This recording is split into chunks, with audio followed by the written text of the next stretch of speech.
Fala aí, galera do Sexto. Tio William na área, tô de volta. Como é que vocês estão? Então, gente, espero que esteja todo mundo bem. Tenho sempre perguntado isso, mas é a minha função e eu realmente quero que todos estejam bem. Até porque quando vocês estão bem, eu costumo estar bem, já que eu me preocupo com vocês. Então, gente, nossa última aula foi sobre a história e a evolução do planeta Terra. E hoje a gente vai falar sobre os ambientes da superfície do planeta Terra, onde nós seres humanos estamos. E vou falar aqui, por exemplo, de como os seres humanos usam os elementos dessa natureza, dessa superfície. Quais são as camadas que tem nessa superfície. Vou falar também dos tipos de rocha, de como elas se formam, para que elas servem quando o ser humano quer usar. Ou seja, vamos falar sobre a superfície do planeta Terra, que é um assunto que nos é muito rico. Mas antes, temos que conversar algumas coisas. Primeira coisa, eu falei na última aula e vou falar de novo, vou confirmar. Gente, sem querer, eu tinha feito uma configuração no YouTube que eu não estava deixando comentários acontecerem. E mais uma vez, eu me estranhei porque muita gente assistiu. Parabéns para vocês. Embora eu tenha visto lá que vocês não assistiram os vídeos inteiros, a maioria das pessoas, mas eu entendo, você às vezes assiste inteiro, ou assiste um pedaço aqui, para um pouquinho, assiste outro pedaço, eu te entendo, tudo bem. Mas parabéns para vocês, vocês estão acessando bem, estão assistindo os vídeos, tenho gostado disso. Deixa nos comentários do YouTube se vocês têm alguma dica para mim. Ah, fala mais baixo, bota meme, alguma coisa do tipo. E olha só, eu sem querer tinha configurado para não ter comentários. Mas mesmo os vídeos antigos, agora vocês podem comentar. E a partir desses dois vídeos que eu estou mandando agora, nessa segunda-feira, vocês também podem comentar nesses vídeos. Então vocês podem comentar, dar elogio, fazer crítica, dar sugestão, me falar sobre algum anime que vocês estejam vendo para eu ver também. Ou seja, vamos comentar agora, claro, se vocês quiserem. Por exemplo, já teve um vídeo no nono ano que eu botei o comentário ativado hoje. E hoje o aluno comentou lá e tal, falou que o vídeo estava legal e tudo mais. Quase me chamou para uma partida de Free Fire. Só que eu não vou jogar Free Fire porque eu sou ruim. Então, galera, vamos lá.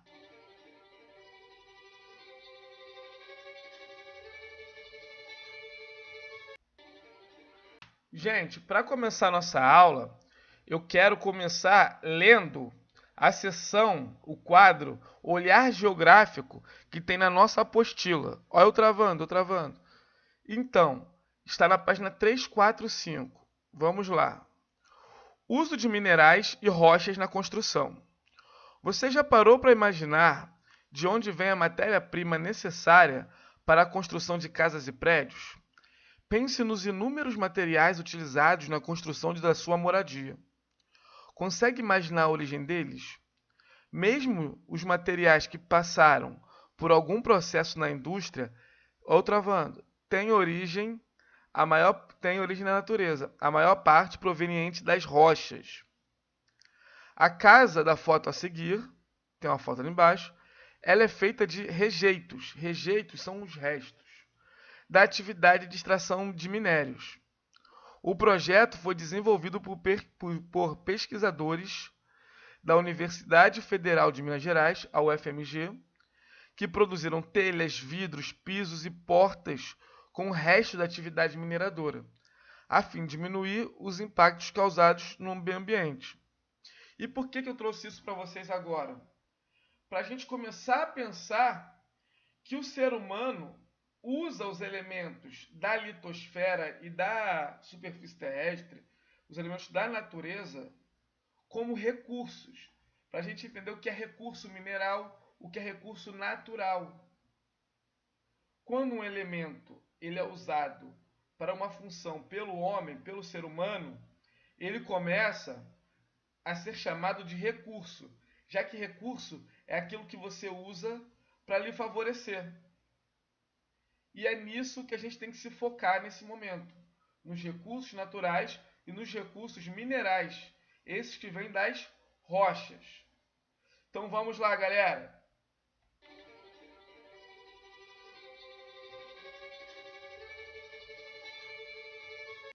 E aí, galera, vamos começar agora os nossos slides, o nosso conteúdo da aula de hoje.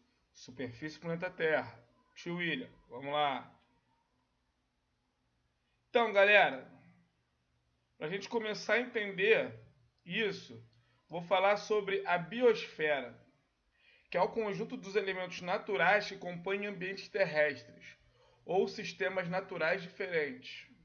Por exemplo, o conjunto das rochas, dos minerais e dos solos formam a litosfera. Sobre a litosfera há rios, mares, lagos, oceanos, cujas águas formam a hidrosfera. Lito vem de rocha e hidro de água. Então, litosfera e hidrosfera.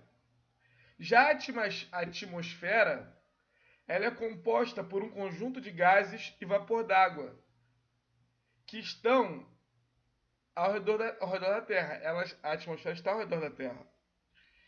Junto com elas, a biosfera é o conjunto de todos os seres vivos. Então, a união da atmosfera, que são os gases, da hidrosfera, que são os corpos d'água, e da litosfera, que são as rochas, e o solo, quando os três se encontram, eles dão condições favoráveis ao desenvolvimento da vida. E aí nós chamamos de biosfera, ou seja, gás ou ar. Fera é a camada dos gases. Hidro vem de água. Hidrosfera, camada da água. Lito, que é rocha, esfera, camada das rochas.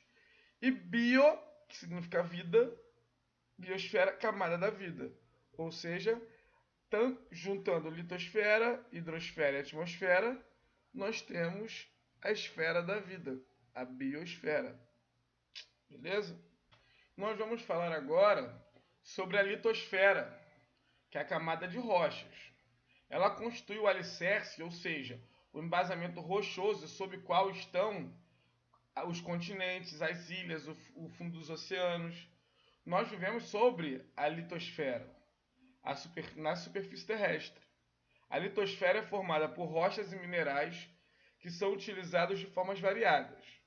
Se olharmos à nossa volta, é possível encontrar rochas no piso das casas, no calçamento das ruas, nas fachadas dos prédios, na soleira da porta e no parapeito da janela, entre outros locais, muitos locais.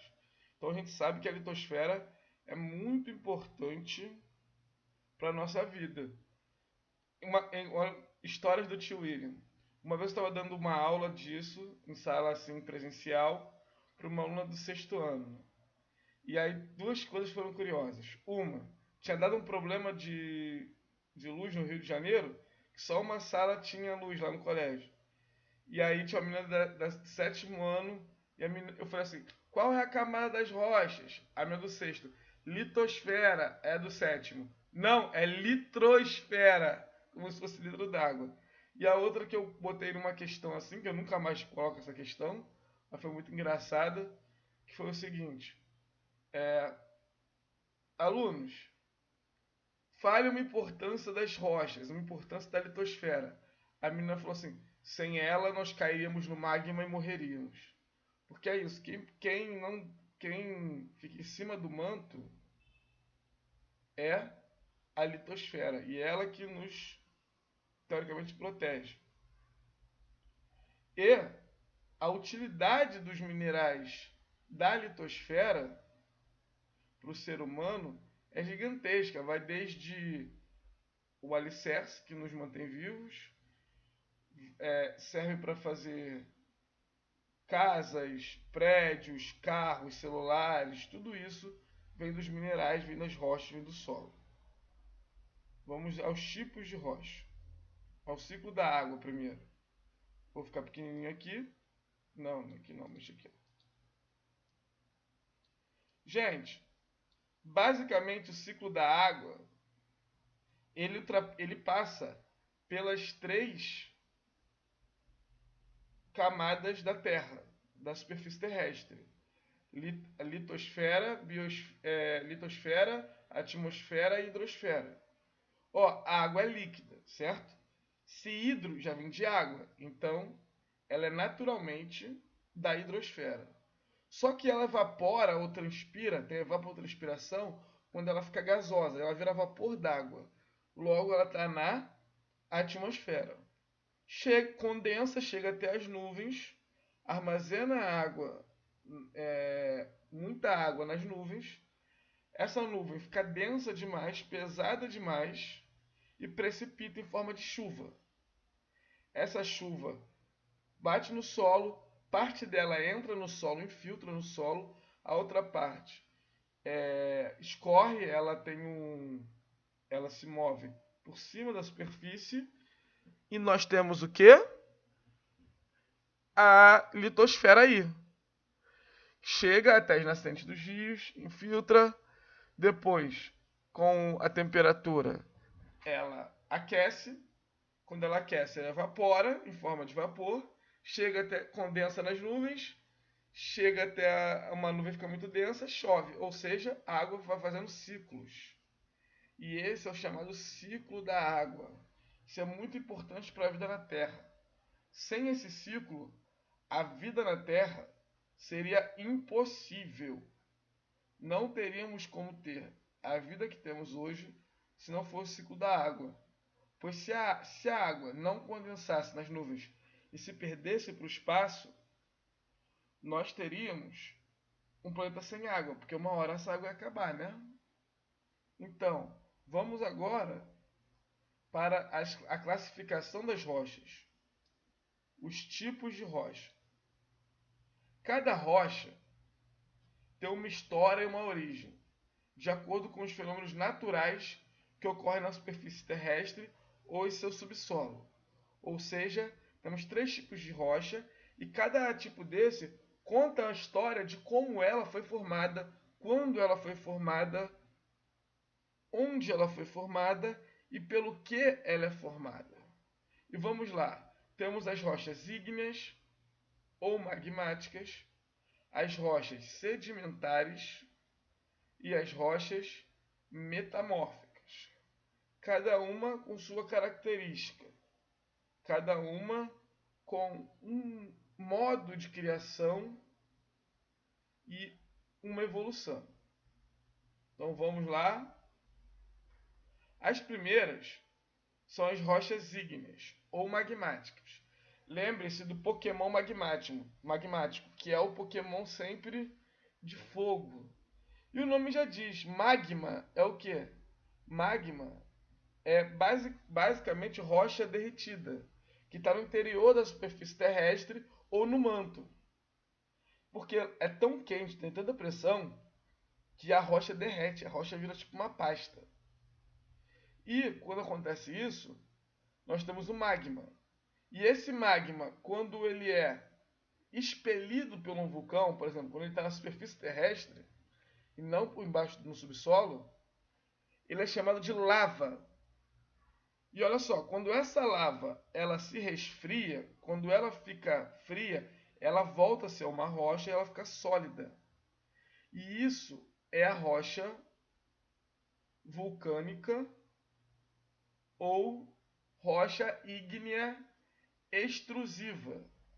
Ou seja, a rocha ígnea tem 2 tipos, a intrusiva e a extrusiva.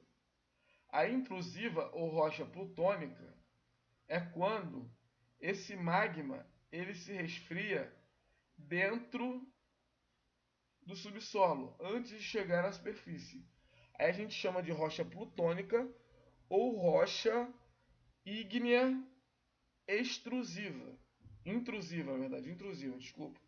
Já quando essa rocha, quando esse magma, ele se torna lava porque ele saiu do subsolo e ele chega aqui na superfície terrestre, a gente tem rochas vulcânicas ou rochas ígneas extrusivas. Então é fácil. Dentro é intrusiva, fora é extrusiva. Isso é bem tranquilo de saber. E essas rochas, elas são as mais antigas existentes no planeta e formam o embasamento rochoso dos continentes, ou seja, o que segura os continentes. As mais antigas, as mais lá embaixo, são as rochas magmáticas. Vamos mais.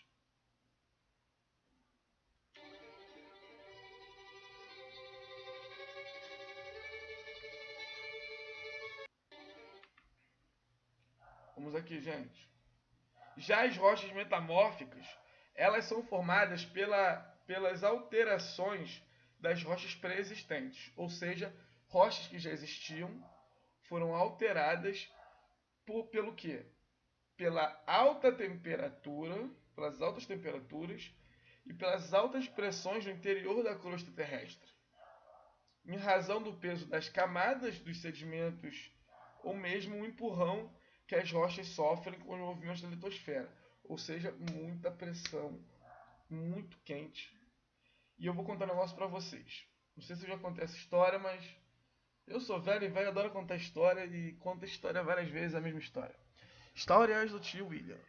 Então, quando eu era garoto, já existia fake news, que são notícias falsas, né? Só que, claro, num ritmo muito menor do que tem hoje. Hoje, praticamente só tem fake news, até por conta da internet. Mas chegou uma notícia até a mim, e para muita gente, que os russos eles tinham cavado um buraco até o centro, tentando chegar até o centro da Terra e encontrar o inferno. Vou te falar por que esse boato ficou famoso. Ó, depois da Segunda Guerra Mundial até 1991, o mundo passou pela chamada Guerra Fria, que era o seguinte: União Soviética, que era um país que hoje a maior parte dele é a Rússia, Estados Unidos disputavam a influência do mundo para dizer quem era o melhor país, que era o país mais tecnológico, mais forte na guerra, mais forte nos esportes, em tudo. E o que aconteceu nesse momento? Eles chegaram até o espaço e foi assim: ah, os Estados Unidos falou que vai botar um satélite, a Rússia também botava um satélite, a União Soviética. O primeiro animal a ir ao espaço foi uma cadelinha russa, a cadelinha Laika. Primeiro homem a ir ao espaço, Yuri Gagarin. Ele que disse: gente, é verdade, a Terra é azul. E os Estados Unidos depois chegaram no espaço, na Lua, com Apollo 13, se eu não me engano. Se eu não me engano, hein? Só que além de ir para cima, eles queriam vir para baixo também. Eles queriam encontrar o centro da Terra. O que chegou mais perto foram os russos. E não chegaram tão longe assim não. Só que, por que os russos pararam? Na notícia ele dizia que eles pararam porque eles encontraram o inferno. Só que não. Os russos pararam porque a pressão e a temperatura era tão alta, elas eram tão altas, mas tão altas, que fazia com que as brocas, tudo que era usado para furar esse solo, essas rochas, começassem a derreter ou a amassar muito. Ou seja, era impossível para a tecnologia na época. Mesmo o aço dobrado várias vezes, que deixa mais resistente. E você viu aquele filme Avatar?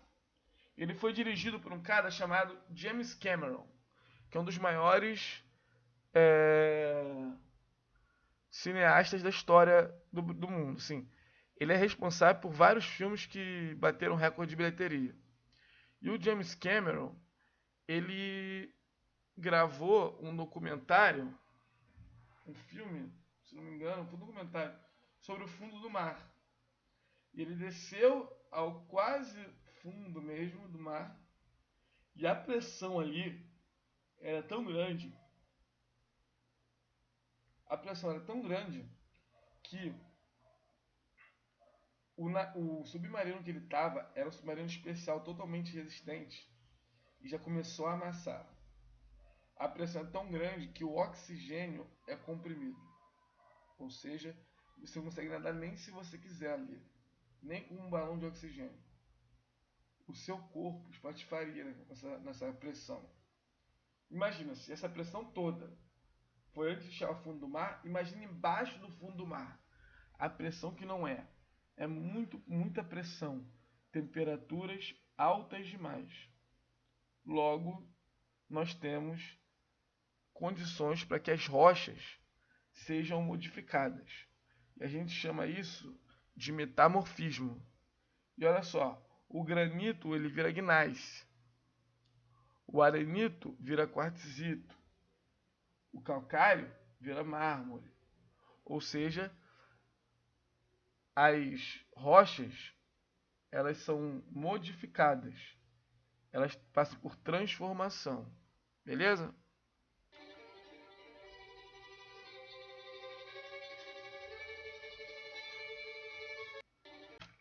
Gente, já as rochas sedimentares, elas são formadas pelos sedimentos, ou seja, partículas de rochas e solos que se agregam entre si, ou seja, se juntam. É tanta pressão, temperatura tão alta que tem uma compactação desses sedimentos, e aí esses sedimentos se tornam uma única rocha. Lembrando, a rocha é um agregado sólido de minerais de origem natural. Então, essa rocha que a gente tem acesso, ela tem que ser natural e sólida, e de origem mineral. E a gente consegue ver nas rochas sedimentares essas linhas aqui, porque são as camadas de deposição. Quanto mais para baixo ela tiver, mais antiga ela é. Então ela vai depondo e amassando. A massa é tão forte, tem tanta pressão e tanta temperatura, tanto peso, que ela se torna uma só. E nas áreas de bacia sedimentar, que é onde você encontra a maior parte dessas rochas, você encontra também petróleo, carvão mineral, os gases que vêm do petróleo, gás natural. Ou seja, você tem nessas áreas uma incrível riqueza de combustíveis para o ser humano. Entenderam? E aí, galera, vou me tirar aqui da frente. Assim como a água tem o seu ciclo, as rochas também têm um ciclo. Os elementos naturais estão em constante interação. É isso. Na natureza, nada é isoladão aqui no canto, aqui, ó, e o resto acontece no outro canto. Não. Na natureza tudo está interligado, tudo interage, tudo se mexe, tudo se conecta. Os elementos que compõem a litosfera interagem com a hidrosfera e também com a atmosfera. E como os fenômenos ocorrem quilômetros abaixo da superfície terrestre, lá embaixo mesmo, ao longo de milhões de anos, muitas interações acontecem aí. E vamos lá. Falando aqui, ó. Movimentos da litosfera podem levar as rochas para as profundezas do interior da Terra. Lembrando, pela gravidade, falei isso na outra aula, pela gravidade, tudo cai, tudo vai em direção à Terra. No interior da Terra, esse fenômeno provoca a fusão ou derretimento das rochas que existiam, originando magma. Ou seja, o magma, como eu falei, é rocha derretida, é rocha fundida. Quando esse magma sobe, a gente tem um processo de resfriamento dele, certo? Lembra, quanto mais perto do núcleo da Terra, mais quente é. Então, quando ele está perto da superfície, é mais frio e essa rocha, ao ser resfriado, se solidifica. E aí, a gente pode ter uma rocha ígnea, né? Que é a rocha que vem do magma. Essa rocha ígnea, as partículas das rochas se desprendem, pode ser por causa do vento, chuva, ação humana, se desprendem partículas dela, partes dela, né? E são transportadas. Rios, ventos, lagos, como eu falei, acumulam-se nas partes mais baixas. Após milhões de anos, uma rocha amassando a outra, partícula amassando partícula, elas se tornam uma única rocha, que é a rocha sedimentar. Todas as rochas que são submetidas ao calor do interior da Terra sofrem um metamorfismo, ou seja, alterações nos seus minerais. E aí elas se tornam rochas metamórficas. E se elas, por conta dos movimentos da litosfera, elas descerem muito para o interior da crosta, elas chegam no magma, chegam no manto, se tornam magma. Esse magma sobe, se torna rochas ígneas, ou seja, rochas magmáticas, que podem se tornar ou rochas sedimentares ou rochas metamórficas, mas a gente vai estar sempre esse ciclo: rochas metamórficas, rochas ígneas, rochas sedimentares, rochas ígneas, sedimentares, metamórficas. Ou seja, é sempre um ciclo. E é por isso que nós chamamos de ciclo das rochas. Então, galera linda, já falamos das camadas da Terra, da superfície, falamos dos tipos de rocha, do ciclo da água, do ciclo das rochas. E é isso que eu quero deixar para vocês, que as rochas, que os elementos da natureza são necessários para a nossa vida, e o ser humano os usa como recurso.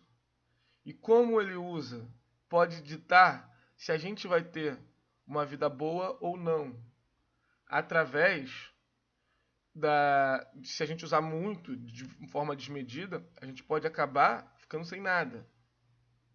Se a gente usar de maneira regrada, a gente pode ter um sucesso nisso. Ou seja, e também, principalmente, espero que vocês tenham entendido que na natureza está tudo interligado. Tudo é junto, tudo funciona em conjunto. Então é isso. Fiquem com Deus. Abraço do tio William. Fui.